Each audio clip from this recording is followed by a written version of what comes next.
বুঝতে পেরেছেন ভাইয়া? এটা স্টেনলেস স্টিলের প্লেটগুলি হবে এসএস প্রোডাক্ট।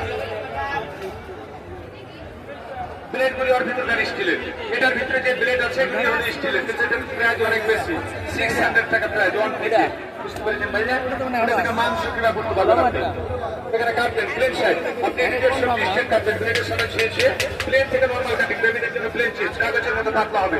বেরিয়েছি কাটবেন হার্ড আইটেম, পুরোটা কাটবেন পটল ভিন্ডি, আপনি টমেটো কাটবেন স্লাদের জন্য, আপনি গুনগুন করে এক সাইড, যেমন এখান থেকে আপনি অনিয়ন কাটবেন স্লাদের জন্য, আলু ভর্তা ডিম অমলেট রান্না ইউজ করবে, রিং সাইজ হবে, হাতে আঙুলে দাগ হবে না।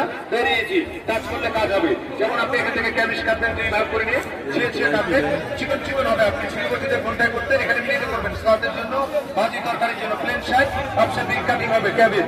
এখানে হবে সবচাইতে সুন্দর ডিজাইনটা, সবজিটা আপনার প্লেন ফার্স্ট টাইম, এটাকে সোজা ফার্স্ট টাইম হবে না, সেকেন্ড টাইম যে ভাগ আছে ঘুরিয়ে বাঁকা, একবার সোজা করে একবার বাঁকা করে নিউ ডিজাইনের চিপস হবে, আলু দিয়ে চিপস, গাজর দিয়ে আপেল দিয়ে স্লাদ, অয়েলে ফ্রাই করবেন, আপনি প্যাকেট করে চিপস হয়ে যাবে। আর আপনি যখন স্টেক করবেন তখন আপনার ভাজি হবে, আলু ভাজি করবেন, মূলা ভাজি হবে, গাজর ভাজি, পেঁপে ভাজি, শালগম, মিষ্টি কুমড়া, সিঙ্গেল সিঙ্গেল প্রতিদিনের ভাজি ভাইয়া।